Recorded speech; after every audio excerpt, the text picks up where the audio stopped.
Kanyimbo kameneka sikanyimbo kachilendo makutu mwa anthu ambiri. Tikamva kanyimbo kameneka timakumbukira Bakeli Muluzi TV. Imeneyi ndi TV imene anthu ambiri akuonera masiku ano kuno ku Malawi. Koma kodi mukudziwa kuti Bakeli Muluzi TV ikuluza ndalama zingati mwezi ndi mwezi? Takhalani pompo chifukwa tikupatsireni tsatanetsatane. Ngati ndinu alendo, pangani subscribe komanso kupanga like video imeneyi ndi kupereka ndemanga zanu pa nkhani zomwe tikukamba pano mu comment section. Bakeli Muluzi TV ndi imodzi mwa matchanelo akuluakulu kwambiri pa YouTube akuno ku Malawi. Tikaona ma statistics a channel imeneyi inayamba pa 10 June chaka cha 2020. Ndipo pofika pano pamene tikupanga video imeneyi yapanga upload ma video 494, ndipo Bakeli Muluzi TV ili ndi ma subscribers 130,000. ndipo tikawerengera ma views onse amene anthu akhala kuonera pa channel imeneyi akukwana 17 million.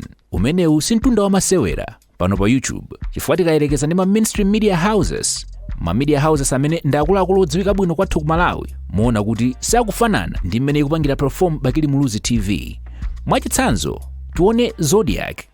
Zodiac ndi imodzi mwa mawayilesi akulu kwambiri kuno kwathu ku Malawi, wireless komanso kanema kumene. Ndipo nayo ili ndi channel yake pano pa YouTube. Channel ya Zodiac inatsegulidwa pa 21 November chaka cha 2012. Ndipo yoyi yapanga upload ma video 372 kufika pano. Komanso ili ndi ma subscriber 42,000. Komanso tikawerengera ma views onse a Zodiac pa YouTube akwana 2.9 million. Ndetikafanizira ndi mmene yachitira Bakeli Muluzi TV, muona kuti zikusiyana kwambiri. Titengenso media house ine yaikulu kwambiri kuno kwathu ku Malawi, Times 360. Iyoyi inajoina YouTube pa 28 November chaka cha 2014. Ndipo iyoyi pofika pano yapanga upload ma video 2,180. ndipo ili ma subscribers 88.3 thousand. Ndipo tikuwerengera ma views ake onse akukwana 11.8 million views. Ndiye mukaonanso sikufika kumene yafika Bakeli Muluzi TV.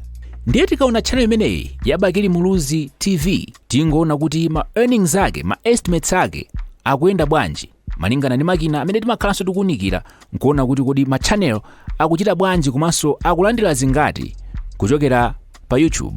Tikaona channel imeneyi ya Bakeli Muluzi TV, channel imeneyi ndiyoyenera kupeza ndalama pa mwezi yosachepera $362 za ku America, zimene tikazisintha m'makwacha ndi 630,000 kwacha pa mwezi pamenepo.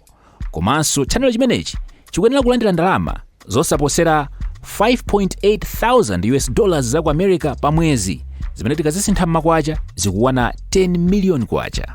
Komanso tikapita pa chaka kutengera ndi mmene anthu akuonera ma video pa channel imeneyi ikuyenera kupeza ndalama zosachepera $4,300 za ku America, zimene tikazisintha m'makwacha zikuwana 7.4 million kwacha.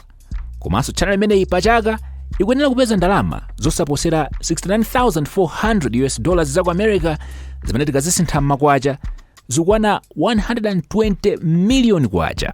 Ndalama zambiri, ndalama za nkhaninkhani. Koma tikaona monetization status ya channel imeneyi ya Bakeli Muluzi TV ikuonetsa kuti channel imeneyi sili monetized, kapena kuti sili nawo pa mndandanda wa ma channel amene angalandire ndalama kuchokera ku YouTube. Ndiye nkumati chikuvuta nchani? Ife sitingadziwe zambiri, koma mongounikira napo chabe mmene zimakhalira, potengeranso kuti channel imeneyi timangomva mawu koma mwini wake weniweni palibe amene angamuloze kuti Bakeli Muluzi TV ndi ameneyo. Taona mbuyo mundithu ngakhale aboma akugwira anthu osiyanasiyana powapenekera kuti amenewa ndiye Bakeli Muluzi TV, koma nkupezeka kuti akangwira munthu uja apezeka kuti madzulo akumveranso video ina yatsopano imene yaponyedwa ndithu pa channel imeneyi ya Bakeli Muluzi TV, zimene zimaonetsa kuti ainaka amene amapanga ma video pamenepa amachita zinthu zawo mobisala kapena mosaonekera poyera, zimene ife tikuona kuti zikhoza kusemphananso ndi zina zimene a YouTube amafuna kuti athe kupereka ndalama kwa anthu amene akupanga content yokhala pano pa YouTube. Mwachitsanzo, munthu akakwaniritsa zimene amayenera kukwaniritsa kuti apange apply kukhala monetized pa YouTube, zimene ndikupeza ma subscribers osachepera 1,000, komanso ma watch hours, ma hour amene anthu aonera pa channel yake osachepera 4,000, amatha kupanga apply ku YouTube Partner Program kuti adzitha kupeza nawo kanga chepe. Ndiyeso ngati njira inanso imene a YouTube amagwiritsa ntchito kuti atsimikize za munthu, pamakhalanso ndondomeko zina zimene zina mwa izo ndi kutsimikiza kuti iweyo ndi ndani kwenikweni. identity ya munthu amafuna kuti aitsimikize aidziwe kuti ndi ndani. Kumakhala kutumiza ndithu ma ID kumeneko kuti apange confirm kandi ma passport zimene zimenera kuti atsimikize kuti munthu uyu ndi amene yuyudi. Komanso sizokhazo, a YouTube amafunanso kutsimikiza kuti kodi iweyo umakhala kuti. Ndiye kutsimikiza kwake amatumiza pin kuchokera komwe ku America kukafika kumene udanena kuti iweyo umakhala kumeneko. Popanda pin imeneyi sizingatheke kuti upange monetize channel yako pa YouTube. Kodi inu muganiza kuti Bakili Muluzi TV yukanika kupezeka pa YouTube partner program kuti idzipeza kangachepe kuchokera ku YouTube fuka chani?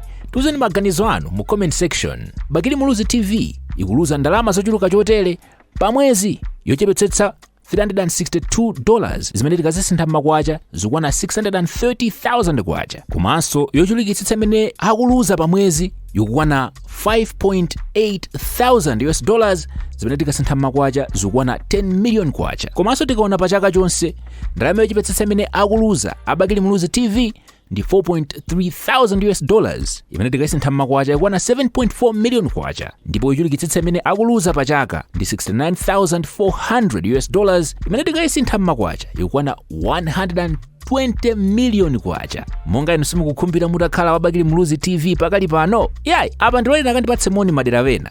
Tikumanenso nthawi ina imene dzabwerenso pano ndi video ina pa Factory 265 Media. Osayiwala kupanga subscribe komanso kupanga like ndi kupanga share video imeneyi kuti anzanu adziwe zimene Bakili Muluzi TV ikuluza ndavita.